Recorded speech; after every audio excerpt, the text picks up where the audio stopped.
Welcome to Game News for February 20th, 2014. We're your three teachers of titular tellings, treats, and trials alike. I'm Chris. This is Hero Scarf-Garbed Mike. Hello. And Lightning-Powered Grover. Dude! The big and unfortunate news of the week is the dissolving of Irrational Games. All but about 15 employees, plus Ken Levine himself, will be laid off. Those remaining will be assigned into other places within Take-Two, while the others will have the opportunity to be recruited somewhere within the Take-Two umbrella, but that's not exactly a sure thing. They're not shoo-ins. This means the future of oh, damn it. Okay, hang on. Okay, go. Alright. This means the future of BioShock will be completely up to Take-Two, while Levine will move on with a much smaller team somewhere in the mix. Quote, I am deeply proud of what we've accomplished together. My passion has turned to making a different kind of game than we've done before. To meet the challenge ahead, I need to refocus my energy on a smaller team with a flatter structure and a more direct relationship with gamers. In many ways, it will be a return to how we started. Small team making games for the core gaming audience. Many have noted the lack of cited reasons for this event, as it certainly wasn't a lack of sales or of the games in question. Curious. And while Comcast and Time Warner Cable and the U.S. Supreme Court are all working together to destroy the internet as we know it in North America, there's at least one merger that's good news, and that is the Index Holdings acquisition by Sega. Sega announced this week that Atlas will be officially split from Index come April, and now their 121-man team will continue to make games like Sniff, the Amazing Sniffle. Sorry.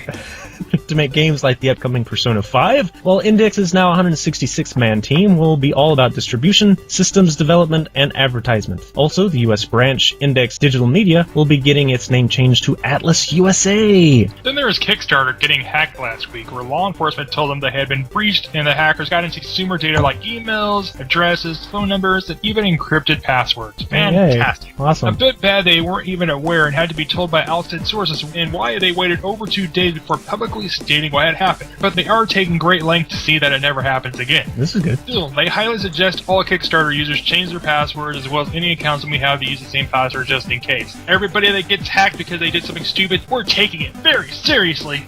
Free-to-play multiplayer PvP mech battler Hawken will be removing its old launcher and integrating fully into Steam. I've actually already connected my account.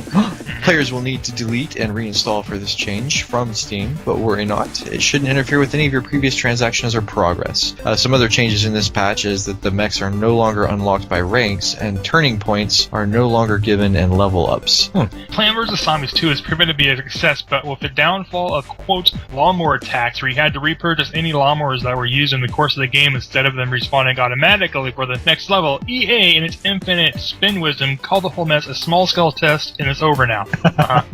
Yeah, sure. Sure. Now for some rapid fire that includes a quick update on the Flappy Bird situation. Apple's iTunes App Store, as well as it seems Google Play, are both starting to combat games trying to bank on the Flappy Bird craze by rejecting many games with the word Flappy in it. And Twitch Plays Pokemon on twitch.tv is a remarkably crazy new channel I can only assume will be a fad, perhaps, because it's a channel where chat input controls the AI that is playing Pokemon Red Blue. Anyone that's spent 5 minutes on the internet around commoners know how this will work. Yeah. Okay.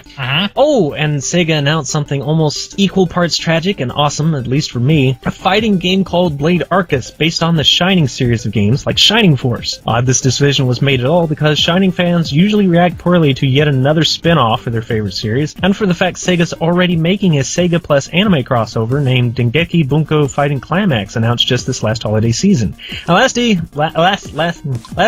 Miyamoto himself announced that on March 19th, the Year of Luigi will officially end, a year that celebrated his 30th anniversary with special events, DLCs, and of course 3 games featuring him prominently.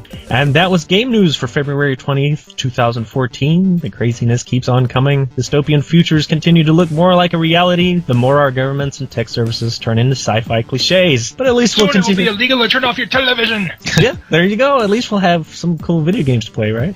No? Maybe? It's a possibility.